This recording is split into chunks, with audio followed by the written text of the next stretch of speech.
Hello students, welcome back to our video lectures. इस video में हम लोग देखते हैं subject soil and water conservation engineering. अभी टॉपिक कंटिन्यू था बंड इंजीनियरिंग मेजर्स के अंदर आता है, जो कि सॉइल एंड वाटर कंजर्वेशन के लिए। तो अभी हम लोग यहाँ पे स्टार्ट कर रहे हैं कंस्ट्रक्शन ऑफ बंड्स है। The construction of bund should be started from the highest point and proceeded down to the valley part of the area which provides as any assurance to protect the bund against occurrence of heavy rainfall during construction period।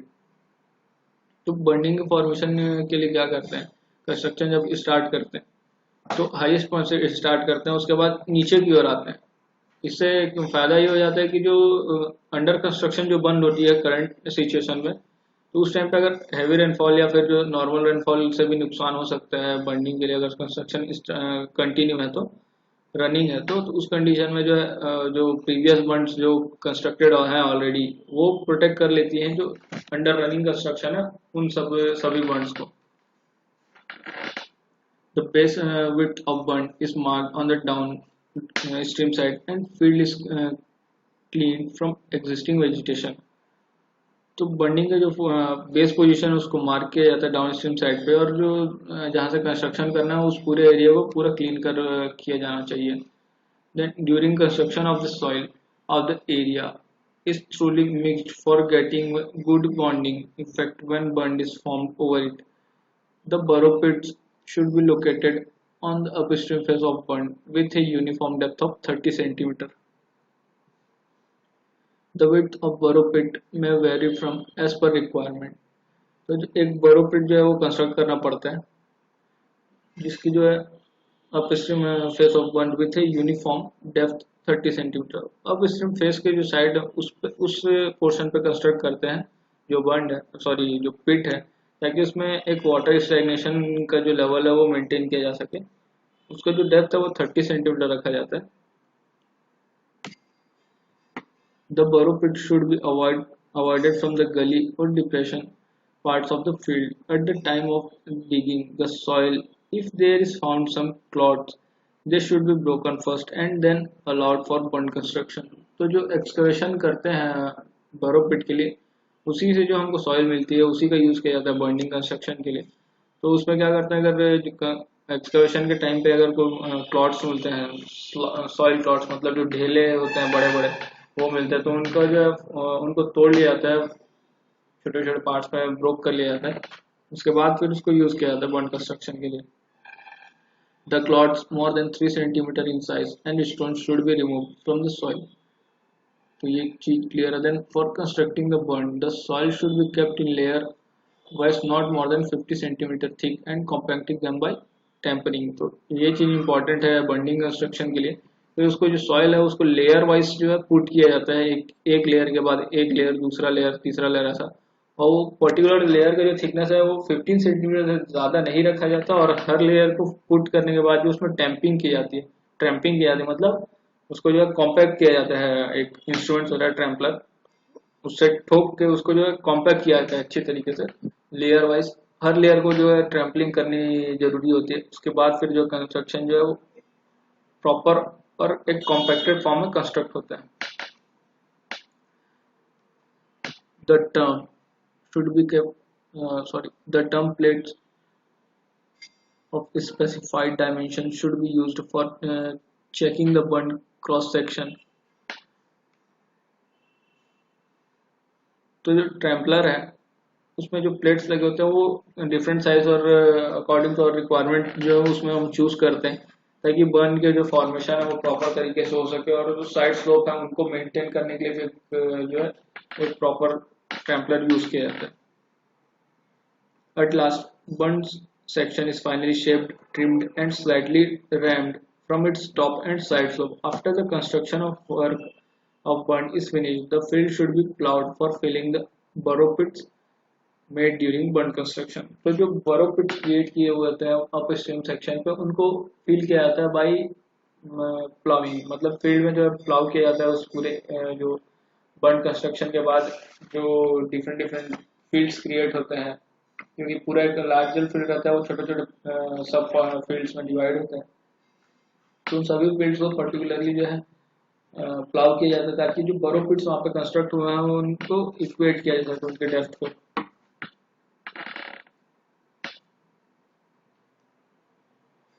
Then next है यहाँ पे surplus arrangement in Burns.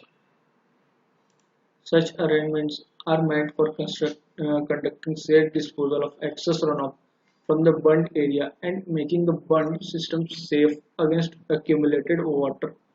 Surplusing arrangement are provided both in the contour and graded burn system. तो सरप्लसिंग arrangement से एक चीज clear होनी चाहिए हमको कि वो है क्या और क्यों यूज किए जाते हैं। तो सरप्लसिंग वर्ड जो है वो सरप्लसिंग का मतलब होता है कि किसी एरिया से जितनी उसकी कैपेसिटी है उससे ज़्यादा वहाँ पे कोई भी जो है कोई भी इक्विपमेंट कोई भी टर्म है एक्सेस है। लाइक वाटर स्टोरेज की ही बात कर रहे हैं यहाँ पे। तो कोई डैम है उसकी कैपेसिटी से ज़्यादा या वहाँ पर जो रिक्वायरमेंट है उससे ज़्यादा वहाँ पे वाटर स्टोर हो सकता है। तो वहाँ पे बोला जाता है सरप्लस वाटर स्टोर्ड। मतलब वहाँ पे वाटर जो है वो सरप्लस है, जो रिक्वायर्ड अमाउंट है उससे ज़्यादा है। तो यहाँ पे भी सेम कंडीशन है, जितना हमको अमाउंट स्टोर करना है बर्निंग के थ्रू उससे ज़्यादा अगर वाटर आ जाता है फील्ड में तो उसके जो सेफ डिस्पोजल के लिए एक अरेंजमेंट दिया जाता है। मतलब जो एक्सेस रन ऑफ रहता है उसके सेफ डिस्पोजल के लिए आउटलेट तक वो सेफली पहुंच जाए बिना इरोजन के और बिना जो है बर्निंग पूरे सिस्टम को हमारे कुछ भी नुकसान पहुंचाए बिना वो आउटलेट तक पहुंच जाए। तो इस अरेंजमेंट को भी बोला जाता है सरप्लस अरेंजमेंट्स फॉर बर्न। तो ये जो बंड सिस्टम है वो ग्रेडेड बंड और कंटूर बंड दोनों में यूज किया जाता है। Although the design of contour bund is done to hold the run of water, but in heavy rainfall condition, the installation of surplusing arrangement become necessary for draining the excess water from bonded area. तो heavy rainfall वाले area में जो अचानक से मतलब काफ़ी ज़्यादा rainfall हो जाती है उस सॉइल की कैपेसिटी या बर्निंग की कैपेसिटी से भी ज़्यादा हो जाती है। तो उस कंडीशन में जो है सरप्लस अरेंजमेंट जो क्रिएट करना बहुत नेसेसरी हो जाता है। In burn system, the following two types of surplusing arrangement are commonly used. First, surplus weir and second है grassed waterway. तो वियर तो जो टर्म है वो क्लियर होना चाहिए हमको। पिछली क्लास में हम लोग वियर के बारे में देखा है, तो यहाँ पे देखते हैं surplus wear. These weir are also known as waste weir. Surplus weir do not cover the land, so they can be located at any desirable place in the burn. Such weir are generally used in contour burn. The demerit of surplus weir is having the tendency to develop the flow channel, which tend to move the water from one field to another.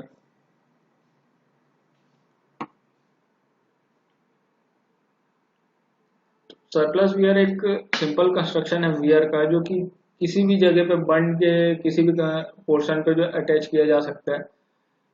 जो normal wear होते हैं similarly वैसा ही इसमें भी create किया जा सकता है।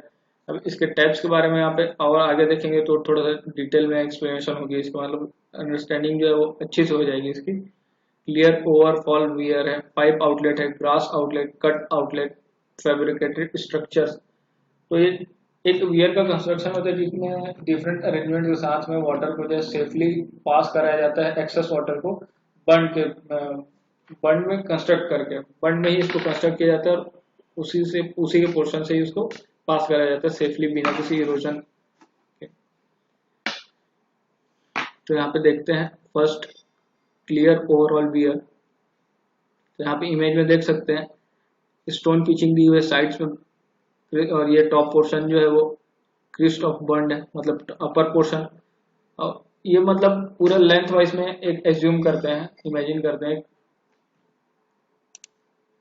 ये जो बंड है वो पूरे लेंथ वाइज में ऐसा ही गया हुआ है। तो उसके बीच से जो है एक पोर्शन को कट करके यहाँ पे वियर क्रिएट किया गया है।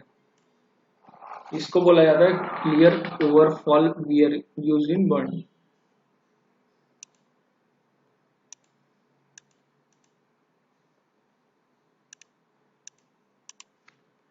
It is a type of permanent masonry structure which is generally constructed by using locally available material. The weir is found in different shape. The variation in its shape depends on the local condition of the area. The crest height wear should be sufficient to control the depth of water collected toward its upstream face. The crest height of 30 cm above the contour bund is generally recommended. The length of weir is calculated by using the formula Q is equal to CLH की power 3/2। तो ये standard formula CLH की power m जो है standard formula है किसी भी type के वियर का। तो ये एक हिसाब से देखा जाए तो यहाँ पर ट्रेपेजॉइडल वियर कंस्ट्रक्ट हो रहे हैं, उसके फॉर्मूले के बेसिस पे इसका भी डिस्चार्ज कैलकुलेट किया जा सकता है। तो ये हो गया। अब यहाँ पे कुछ और चीज़ें दी हुई हैं।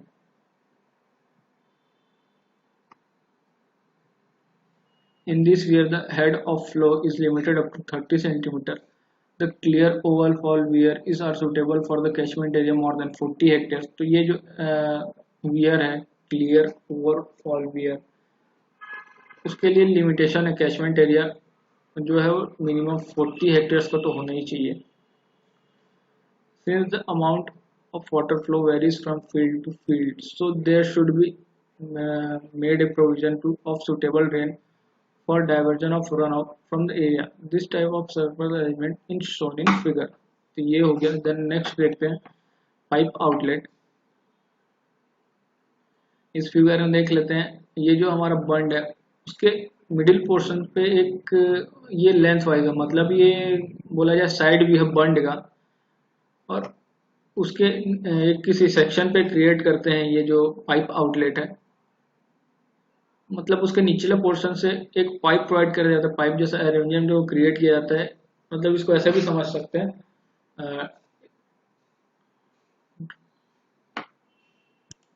ड्रॉप इनलेट स्पिलवे की तरह भी इसमें कंस्ट्रक्शन होता है। उसी में उसमें भी आप लोगों ने देखा है कि अर्थन डैम जो ऊपर रहता है उसके नीचे से एक पाइप पोर्शन से open inlet pipe and outlet जो है वो कंस्ट्रक्ट किया जाता है। वैसे इसमें भी सिमिलर है, ये inlet pipe and then outlet, यहाँ पे ओपनिंग दी जाती है ताकि जो फील्ड से एक्सेस रन ऑफ है वो इस आउटलेट में, इस पाइप आउटलेट में आ सके। This type of surplusing arrangement consists of upstream and downstream stealing wells connected with a conduit. The conduit is made of concrete pipe. The stealing wells are generally constructed with the help of brick and masonry casted as concrete pipe. The pipe outlet is shown in figure। तो ये हो गया। अब इसमें इसके साथ में एक और एक्स्ट्रा अरेंजमेंट दी होती है,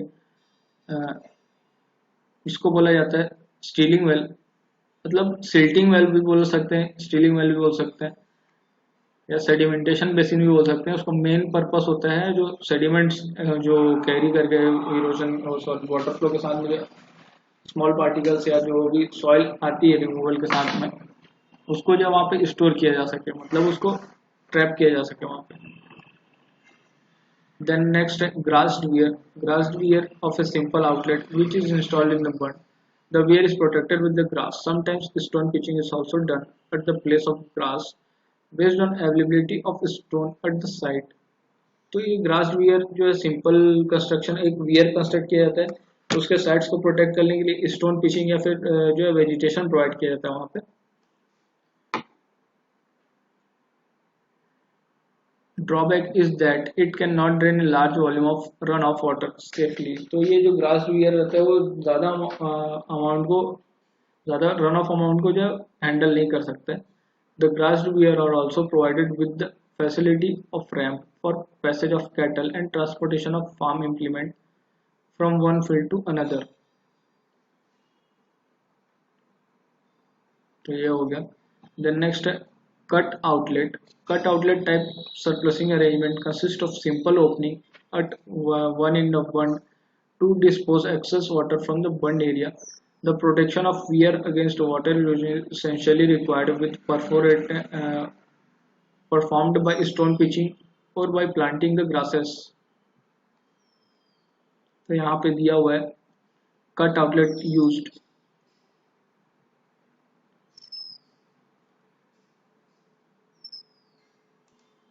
The next step, prefabricated surplus weir। The shape of this weir is similar to the drop structure. It is widely used in bunding and land leveling projects. The difference between prefabricated surplus wear and drop structure is that a surplus wear can be fabricated at any convenient location. Different parts are fabricated separately, transported, assembled and installed at desired place. तो ये prefabricated surplus wear है जो कि एक drop structure से तो काफ़ी छोटा होता है, लेकिन डिफरेंस बेसिक ये होता है कि इसके जो डिफरेंट पार्ट्स हैं वो ऑलरेडी कंस्ट्रक्टेड होते हैं और इनको सिर्फ जो लोकेशन है उस लोकेशन पे ले जाके असेंबल किया जाता है। इसके भी सिमिलर पार्ट्स होते हैं, head wall, apron, wing wall etcetera etcetera.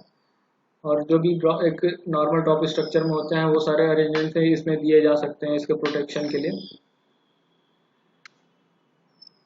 This structure saves an appreciable amount of money investment by constructing a desired place. In addition, based on the necessity, it can also be removed and installed without any type of damage. तो ये advantage हो जाता है इस जो pre fabricated surplus wear का, कि ये पोर्टेबल है। सबसे मेन एडवांटेज तो यही हो जाता है। Where a drop structure is used for gully control, in addition to use surface wear, it is constructed permanently at the site and cannot be transported to another place and assembled. Furthermore, it also involves more construction cost than prefabricated surplus wear. तो ये हो गया।